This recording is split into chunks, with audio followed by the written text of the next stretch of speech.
Well, Adam, a big thank you for joining us. And before we get to the grand final this weekend, just a bit of a general catch-up.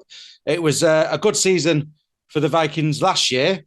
Looks like it's been a pretty good season this year as well. I mean, how's it been? Yeah, we finished off last season quite well after I spoke to you before the final. We lost quite a few players from last season's group. I say quite a few, some experienced players. But we've seen a few new faces come in this year who've played the game before but had fallen out of love with the sport a bit. We managed to bring them back in, and we lost the first game of the season. We actually played Cramlington Rockets, who we beat in last year's grand final, the first game of the season. And it's not an excuse, but we had quite a lot of people unavailable. And so we lost in week one, and then we've won every week since. Building some real good momentum, and obviously look forward to taking on Edinburgh this Saturday. And you've taken on Edinburgh twice already in the league season, and beaten them twice. They're just going to play all that, though, isn't it? Looking back for upcoming fixtures. It's hard because in 2019 we played Edinburgh twice, and we won both the regular league fixtures. Now there wasn't anything more than sort of 4 or 8 points in it in both times. And then in the grand final, they actually beat us in golden point extra time. So it's one of those where you can't look too far into it of, oh, well, we've beaten them twice. It's really straightforward because it's a grand final and anything can happen. We do take some confidence from the fact that a couple of weeks ago we went to Edinburgh and we actually travelled with only 16 players, and we picked up 2 serious injuries throughout the game. And the boys reacted really well to that, and the character and the resilience that was shown on that day, I think it puts us in a good position sort of mentally. Yeah, we've lost a couple of the experienced players from the squad who won't be playing this weekend because of it. But what it did do is it gave us an opportunity to show that we do have a little bit of that sort of mental strength that it takes when you get backed into a tough time. The boys really came together, and the result it went our way. We're not naive enough to think that means it's going to be straightforward on Saturday, but I feel like we are as prepared as we could be going into it. I mean, I've spoken to various clubs this season from across the community game, and to go on runs like this with amateur players, it's a tough job. I mean, how tricky is it to just keep this momentum going? Because it can't be understated, what a phenomenal achievement it's been at the club this year. Yeah, I mean, there's a running joke in our group now, because this time last year we were talking about approaching the grand final on a good run of form, and we'd actually lost first game of the season last year. So the customary lose in week one means that you're going to have a good year. Kind of, that's been the running joke. What we didn't want to do was, when we lost the first game of the season, we didn't want to panic and think, well, we've kind of misjudged it all. You can't expect to go undefeated. Nobody's got that God-given right to just turn up and win a game.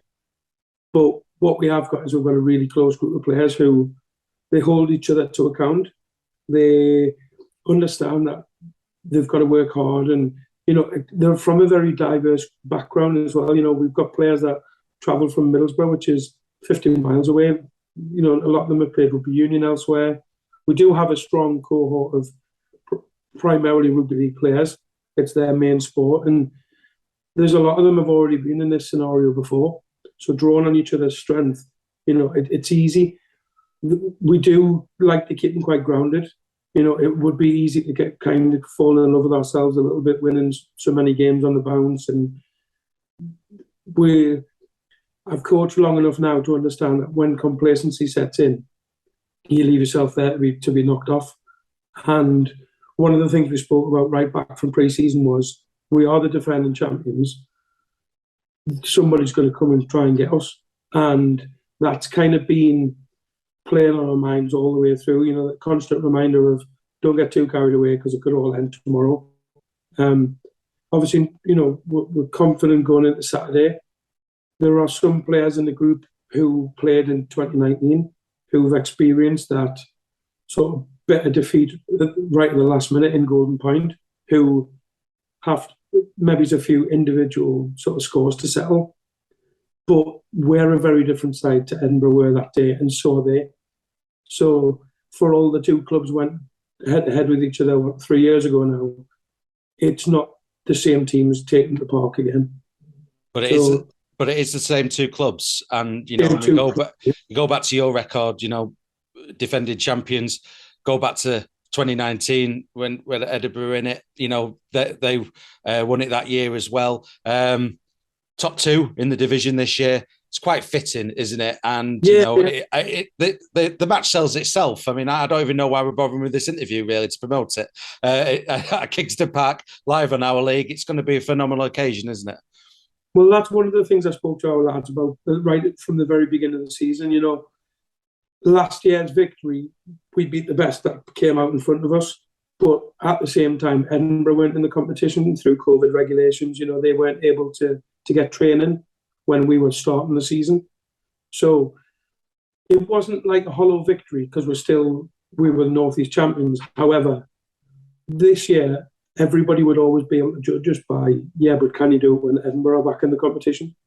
And they've not gone unbeaten. They've lost a couple of games along the way, but they could easily turn up on Saturday want to spoil the party and say, we won the competition in 2019, we didn't play in it in 21, and we've won it again in 22.